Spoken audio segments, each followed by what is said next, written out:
Esse clima maravilhoso e gostoso aqui de São Paulo, no meio da Fast Comics, aqui, mais um Comic Show com Ed Barrows, vamos falar de quadrinho, que é coisa boa. Se bem que você estava falando que você trabalhou em jornal diário, né? Trabalhei, cara, 3 anos em jornal diário. Mas por que? Você não gostava da vida? O que é? Você estava triste? Na verdade, trabalhar em redação de jornal, principalmente na redação de arte, me ensinou a ser rápido, a ser objetivo. E isso foi uma escola para mim, a usar materiais diferentes, da qual eu nunca tinha usado, estilos diferentes, aprender a fazer desenho abstrato também, isso foi muito bom também. Quer dizer, você aprende a ser mais ousado, a ser dinâmico nas coisas que você faz, né? Ao usar materiais que eu nunca haveria usado, não ia usar normalmente nos quadrinhos, foi uma escola para mim foi bom. Quando você fala que você usava material que você nunca usaria normalmente, que tipo de material que você... Olha, geralmente eu trabalho apenas com lápis nos comics, né? Eu faço toda a parte de lápis e tal. Com exceção agora soltando spoiler aqui, né? Com exceção da edição 3 do Martian Manhunter, o Caçador de Marte aqui, tem 2 páginas que eu pintei à mão, né? Pintadas à mão, tal, com uso da aquarela. Então são materiais que geralmente não usaria no meu dia a dia nos comics. Então aquarela, lápis esfumaçado, pastel também, e outra gama guache também cheguei a usar. Teve uma vez, tem até uma brincadeira, né? Uma socialite lá tinha uma coluna no jornal. Então, um determinado desenhista, era simplesmente ele que fazia a coluna dela. Só que o trabalho dele, ele veio da Belas Artes, então o trabalho dele era totalmente, assim, impressionista. E ele saiu de férias, ela deixou um recado lá no nosso quadro de entradas, né? Aí eu puxei, desenhei normalmente, como eu faria. Coloquei no quadro de saída. Outro dia ela veio me xingando, quem foi que fez o desenho e tal, é só o fulano de tal que faz esse trabalho. Eu falei, olha, fui eu, mas desculpa, não foi minha intenção, né, fazer um trabalho mal feito, eu fiz o melhor que eu pude. Não, só o fulano faz o meu trabalho. O que é do desenho? Aí, escuta só, ele pegou, no outro dia mandou um assistente lá, deixou um aviso no quadro de entrada. Eu peguei e fui olhar no computador do fulano lá, né? Eu vou citar o nome dele aqui, mas é um grande amigo também, gente boa pra caramba. Aí fui olhar o estilo de trabalho, como é que ele fazia, né? Ele pegava, ele desenhava um monte de coisa, depois ele partia no negócio assim, depois pegava a guache, socava a guache assim, depois ele vinha com a mão fazer um monte de coisa lá, depois pegava a pasta, escova, né?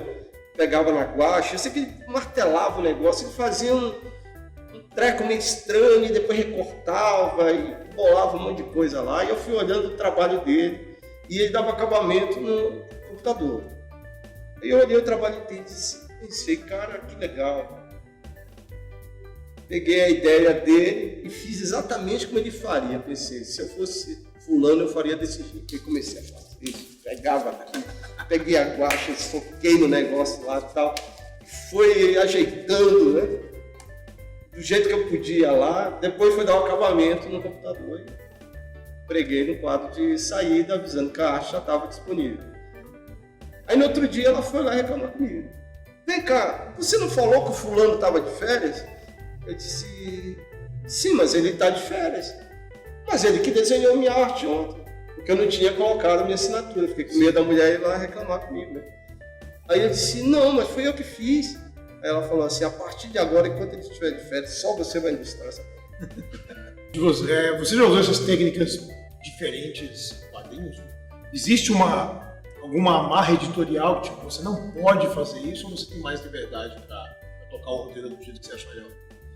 Não é que você fique preso, você tem liberdade. O artista ele tem uma liberdade desde que ele diga o que ele vai fazer. Né? No caso, eu faço um layout quando eu quero propor uma ideia, uma sugestão diferente da qual o roteirista está me propondo. Eu mando uma ideia, converso com ele, olha, a minha ideia é essa, porque compete a mim a parte visual. Eu envio a ideia aprovada e pego e já mexo na história. Né? Nós tivemos algumas coisas que eu pude fazer modificações nessa edição 3 agora. Como eu falei, eu usei um material diferente agora, pude pintar a mão, nas páginas. E as capas do Asa Noturna, né, que saiu aqui no Brasil também, eram todas feitas a lápis em tons de cinza, a grande maioria das capas. Então foram experiências maravilhosas. Né? Eu posso acrescentar, às vezes eu posso sugerir uma ideia da questão da capa também. Quando você começou a fazer quadrinhos para fora, o que era tão diferente de hoje? O que você sente que mudou tanto? Eu acho que mais a questão da experiência mesmo. Né? Eu acho que o processo de fazer quadrinhos ele continuou o mesmo desde a época que eu entrei até agora. O que acontece hoje é que até os prazos eram basicamente os mesmos também. Eu já peguei história para fazer, que eu estou desenhando esse mês, vai sair no mês seguinte. Nossa, sim. Então, quer dizer, mudou, mas não mudou tanto de lá para cá. O que mudou foi a experiência, a forma com que você vê a coisa, né? A forma com que como você lida, como você lidar com seus editores, como você lidar com seus escritores, com as pessoas que vão escrever a sua história. A partir do que você vai sendo mais conhecido, mais você vai tendo poder de voz também. Isso é muito bom, porque você vai podendo adaptar. Eu sou um desenhista que eu me incomodo com as coisas. Quando o roteiro ele não é bom, eu começo a dar as minhas sugestões, a falar para o editor, poxa, que tal nós fazermos isso aqui e tal. E o pessoal, tipo, beleza, como fazer, geralmente eles topam ou tem muita resistência? Na grande maioria, a gente discute bastante e a gente chega num denominador comum. Mas tem roteirista mais chato, tem roteirista que fala, ninguém mexe no meu texto. Eu já trabalhei com os grandes escritores da DC, como o Grant Morrison, Geoff Johns. Eu nunca tive problema com eles, assim, mas eu também nunca trabalhei por longos anos com eles, um período muito longo. Eu costumo me dar melhor com roteiristas que estão, não que são início de carreira, mas que são menos conhecidos do grande público. Isso me dá uma liberdade de interagir com eles, ser às vezes até quase que um co-roteirista, ajudar no planejamento. Você ainda lê quadrinhos? Calvin Haroldo é a minha paixão. Eu gosto muito de ler Calvin Haroldo. Eu leio uma coisa ou outra, mas é muito pouco. Não dá tempo, não sobra muito. Super-herói, você fala? Super-herói é muito pouco. Mas eu gosto mais de literatura normal, assim, de ler mesmo. O que você lê que te inspira?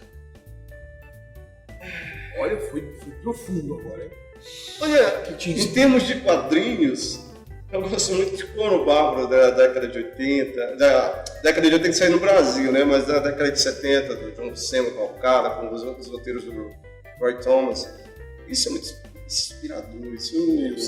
Você ir na fonte antiga, às vezes te traz coisas boas para você colocar no seu trabalho atual. Até hoje eu acho que o John Buscema foi o supra-sumo, né? Ele e o Alfredo Alcala junto, que é isso. Eu acho que era a melhor dupla que eu já vi. Eu tenho o original do Conan Bárbaro, desenhado pelo John Buscema, ainda tem um rascunho feito por ele, de uma página. Quando o Tony Zuniga arte finalizada, eu gostava também. Eu achava era diferente, você via, era um pouco mais bruto, né? Que ficava um pouco Isso. Um pouco mais angular, né? O Alcala ele deixava as coisas um pouco mais suaves. E eu curtia mais o Alcala, agora eu gosto dessa arte finalizada. Eu sinto falta de. Eu não sei o que o John Buscema tinha, eu gostava dele, Vingadores, tudo, mas Conan era o meu. Conan, para falar a verdade, desde o formato dele, né, não era um formato maior, e a proposta dele era diferente da proposta dos outros heróis. O Conan não tem superpoderes. Ele é um cara, um bárbaro, que está num mundo que tem demônios, tem uma bruxo, tem uma cacetada de coisas. Isso mexe com a cabeça do fã. Era uma coisa diferente, lançada em um período em que os super-heróis estavam predominando. Eu adorava. Sabe que quando saiu O Senhor dos Anéis, o filme, tudo, que o livro é muito antigo, falando, olha, não sei que vocês são fãs do Senhor dos Anéis, mas pra mim, fantasia, capa de espada é Global. Não tem igual. E lembremos que isso foi escrito no começo do século passado. Mas ele morreu nos anos 30, né? Robert Howard. O Ronaldo ele tinha 36 anos, nos 30. Isso, foi nos anos 30. Então você tem uma coisa muito boa que foi trabalhado por gênios. Você desenhou quando? Olha, era meu sonho. Não cheguei a desenhar. Ele tá na Dark Horse hoje. Ainda, né? Eu creio que sim, que seja na Dark Horse. Enquanto a gente for para DC, fica impossível. Você hoje é artista exclusivo da DC. Da DC até 2017 eu continuo sendo exclusivo da DC. Esses filmes todos que tem saído, e agora que a DC de repente jogar no holofote em cima. Quer me fazer ser demitido. Tô brincando, gente. Vamos lá. Agora que eles jogaram esse holofote em cima dos filmes da DC, porque a Marvel fez esse universo cinematográfico e tal, e a DC está começando agora. Fez Homem de Aço, que é o marco zero, e ano que vem sai Batman e Superman e sai Esquadrão Suicida. Tudo personagem que você já colocou a mão em algum ponto da sua carreira. Você sente que eles estão mudando alguma coisa dentro da parte editorial por causa dos filmes? Você sente que tem algum tipo de pressão diferente? Alguma coisa que pode... O Deodato mesmo ele falou, tipo, não sinto pressão nenhuma, só que eu queria ver os royalties que nunca chegam na minha mão. Olha, para falar a verdade, eu sempre comentei que um herói, um personagem, você constrói de dentro para fora. Você tem que entender como é que ele funciona psicologicamente para você trabalhar ele de uma forma ampla, na amplitude do personagem. E eu vejo que não há muito esse cuidado no cinema. Se preocupa muito com as cenas, com as tomadas, com os ângulos, com a estética. Às vezes há uma pressão também do estúdio, eles estão investindo muitos milhões de dólares lá. Então, assim, há essa preocupação na questão financeira de que vai dar resultado e isso é colocado sobre os ombros dos produtores, né? Então, assim, eu espero o melhor desses filmes que a DC está lançando, né? Principalmente agora esse trailer novo que eu vi do Superman e do Batman, Dawn of Justice, eu acho que é o nome do filme. O Dia da Justiça. Então, assim, eu estou esperançoso que seja um tremendo filme. Até onde eu vi do trailer eu gostei bastante. Agora vamos aguardar o produto final, né? O Superman anterior, estava o Homem de Aço. Eu também fiquei esperançoso. Aí quando eu cheguei no cinema, sério, foi bom, não posso queixar também. Mas eu acho que houve excessos, né? Sim. Houve excessos. Sim. Então, assim, vamos ver se a DC como um todo tem aprendido a lição dos filmes anteriores, né? Principalmente do Lanterna Verde. Pelo amor de Deus, não me venha com Lanterna Verde. Nem me fale. Estamos encerrando então Ed Barrows aqui no nosso bonitinho, ficou um né? Comic Show. A gente precisava de umas poltronas cor-de-rosa aqui pra bater com o logo e tal, mas tá valendo. Ia ficar muito bom.